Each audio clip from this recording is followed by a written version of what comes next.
Sophia Loren. Un nom qui évoque l'élégance, la passion, la légende. Mais derrière ce visage sublime, immortalisé sur les plus grands écrans du monde, se cache bien plus qu'une icône de beauté. Il y a l'histoire d'une femme forgée dans le feu, trempée par la guerre, façonnée par le manque et élevée par une force intérieure que rien ni personne n'a jamais pu briser. Avant d'être adulée à Cannes, Venise, Hollywood, elle n'était qu'une petite fille frêle, affamée, dans une ruelle poussiéreuse de Naples, fuyant les bombes et la faim. Une enfant sans père, rejetée, moquée, mais avec une étincelle dans le regard. Cette étincelle allait devenir brasier, un feu sacré. Contre toute attente, elle s'est hissée au sommet. Elle a séduit les plus grandes stars, remporté les prix les plus prestigieux, défié les lois, bravé le scandale, aimé dans l'ombre, souffert en silence. Pendant plus de 60 ans, Sophia Loren a incarné la femme libre, majestueuse et insoumise. Et aujourd'hui, à plus de 90 ans, alors que son corps faiblit, son mythe, lui, reste plus puissant que jamais. Dans cette vidéo, plongez dans le destin extraordinaire et bouleversant de Sophia Loren. De la misère à la gloire, de l'amour au sacrifice, de la lumière à l'ombre, découvrez l'ultime chapitre de l'une des dernières étoiles vivantes de l'âge d'or du cinéma. Née Sofia Villani Cicolone en 1934, dans la froideur impersonnelle d'un hôpital de charité à Rome, elle arrive au monde sans fanfare, sans accueil, sans père.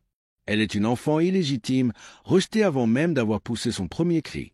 Sa mère, Romilda, rêve d'un destin de diva, mais la réalité lui impose une toute autre partition, celle de la survie. La guerre éclate. Naples, sa ville d'adoption, devient un champ de ruines. Les sirènes hurlent, les bombes pleuvent, la faim creuse les ventres et le silence s'installe, pesant comme un linceul. Dans cette ville à genoux, la petite Sophia grandit comme une ombre. Trop maigre, trop timide, souvent malade, elle vit dans la honte d'être une bâtarde, de n'avoir ni père, ni avenir. Mais malgré la misère, une lumière fragile brille quelque part en elle. Une étincelle. Romilda refuse de se laisser engloutir. Avec sa sœur, elle transforme leur modeste salon en taverne clandestine.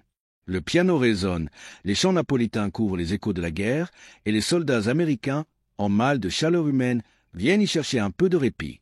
Et Sophia, du haut de ses 10 ans à peine, fait la plonge, nettoie les verres, sert les tables. Elle observe, elle apprend. Sans le savoir, elle monte pour la première fois sur scène, dans ce cabaret improvisé où l'on chante pour oublier. Elle est invisible, oui, mais ce sera la dernière fois. À 15 ans, la jeune fille décide de changer son destin.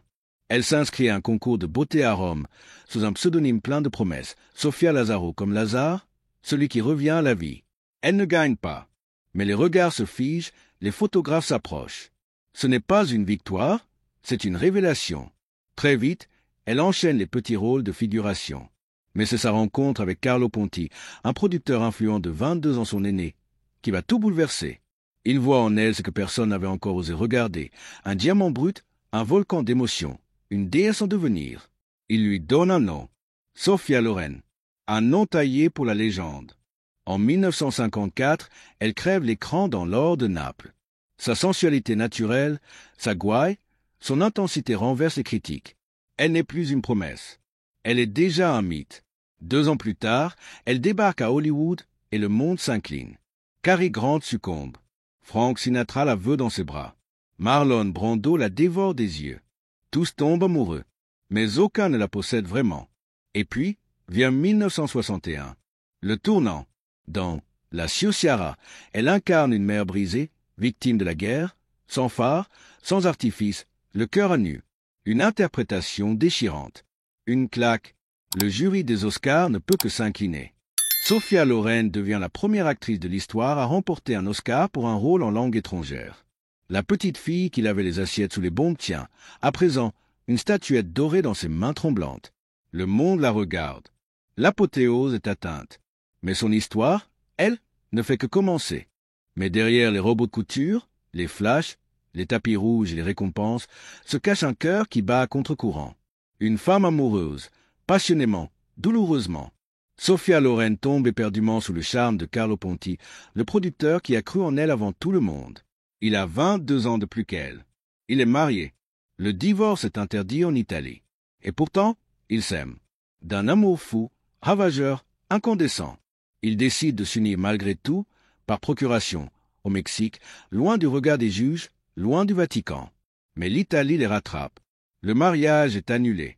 Ils sont accusés de bigamie, traînés dans la boue par la presse, menacés de prison, d'exil, d'humiliation publique. On tente de briser ce qu'ils ont construit, mais rien n'y fait. Carlo et Sofia résistent. Ils fuient l'Italie, s'installent en France. Et quand enfin la loi le permet, ils se marient officiellement, en 1966, dans un petit bureau discret, sans scandale, sans cortège, mais avec toute la force du silence qui suit les tempêtes.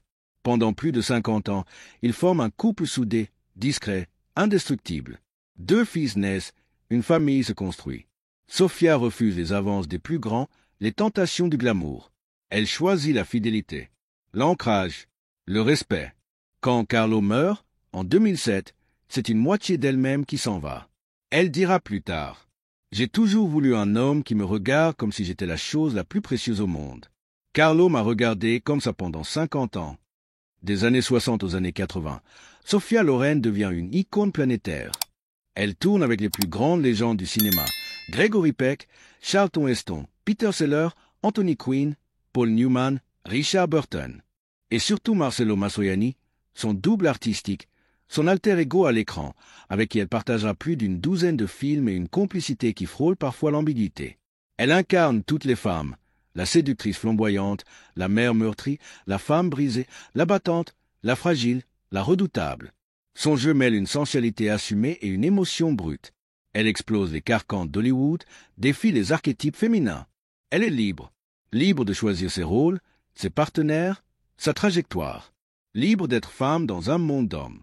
Et même en vieillissant, elle ne disparaît jamais. Elle choisit ses apparitions. Elle les rend inoubliables. Dans les années 90, elle brille dans Les Grincheux 2, face au monstre sacré Jacques Lemmon et Walter Matthau. En 2009, elle revient dans Nine, incarnant la mère d'un réalisateur tourmenté, sous la direction de Rob Marshall. Mais c'est en 2020, à 86 ans, qu'elle livre ce qui restera peut-être sa plus belle performance dans La vie devant soi, réalisée par son propre fils, Eduardo Ponti. Elle y campe une survivante de l'Holocauste, au crépuscule de sa vie, offrant refuge à un enfant orphelin. Une interprétation sobre, bouleversante, juste. Le monde s'incline. Encore, Sophia Loren n'est pas qu'une actrice. Elle est un mythe vivant, une survivante, une voix, un regard, une silhouette qui traverse les décennies avec la même intensité. Sophia Loren, c'est aussi une femme que les plus grands hommes du monde ont aimée, mais que peu ont pu conquérir. Cary Grant, le gentleman par excellence, tombe éperdument amoureux d'elle sur le tournage de L'Orgueil et la Passion. Il l'attend chaque jour à la sortie du plateau. Il lui écrit des lettres passionnées. Il lui propose de quitter sa femme, de l'emmener à New York, de recommencer une vie à 2. Un rêve américain à portée de main. Mais Sophia refuse. Elle l'admire. Elle est flattée. Elle l'aime peut-être, un peu, en silence. Mais son cœur appartient déjà à Carlo Ponti, son mentor, son rock, l'homme de sa vie. Elle choisit la loyauté, la fidélité, le respect d'une promesse silencieuse. Peter Sellers, à son tour, tombe sous son charme. Sur le tournage de La Milliardaire, il devient obsédé par elle. Il la couvre de mots doux, lui offre des cadeaux extravagants, s'imagine un avenir à 2. Elle, polie, souriante, mais distante. Elle ne cède pas. Elle reste fidèle. À Carlo, mais aussi à elle-même. Et puis il y a Marcello Mastroianni, l'ami, le partenaire, le double d'écran. Entre eux, 12 films. Des baisers partagés sous les projecteurs. Des regards complices que même le public ne peut oublier. Mais dans la vie, un respect profond, une amitié indestructible, une passion sublimée par la caméra.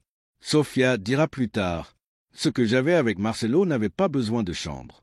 Il avait déjà le cœur. » Mais le temps, lui, ne se laisse jamais séduire. Même les icônes doivent, un jour, plier sous le poids des années. En septembre 2023, dans sa maison de Genève, Sophia chute brutalement dans sa salle de bain. Les nouvelles sont inquiétantes. Le monde retient son souffle. Elle est transportée d'urgence à l'hôpital. Opération immédiate. Le diagnostic est grave. Multiples fractures au fémur et à la hanche. Les messages affluent du monde entier. Les fans, les cinéastes, les anciennes gloires et les nouvelles étoiles du cinéma. Tous adressent leur amour, leur gratitude, leur prière. Car Sophia, à plus de 90 ans, est la dernière déesse vivante d'un âge d'or évolu. Mais elle ne se laisse pas vaincre. Avec courage, avec dignité, Elle entame une lente convalescence. Soutenue par ses fils, Eduardo et Carlo Junior, entourée de ses souvenirs, de ses trophées, de ses répliques mythiques. Les projecteurs se sont peut-être éteints, mais la lumière en elle, non. Elle reste debout, même vacillante. Elle est encore là. Et même dans le silence, Sophia Loren continue d'incarner l'élégance, la force, l'immortalité. Elle n'a jamais été une simple actrice. Elle est un chapitre entier de l'histoire du cinéma. Du néoréalisme italien au tapis rouge hollywoodien, Sophia Loren a traversé les époques sans jamais perdre son éclat. Elle est la preuve vivante que la beauté peut venir de la douleur, que la grandeur n'est parfois dans les ruines et que certaines étoiles ne s'éteignent jamais. Si vous avez été touché par ce récit, n'oubliez pas de liker, de vous abonner et d'activer la cloche pour ne pas rater nos prochaines vidéos sur les légendes du cinéma. Partagez cette histoire pour honorer la mémoire d'une icône que le monde n'oubliera jamais.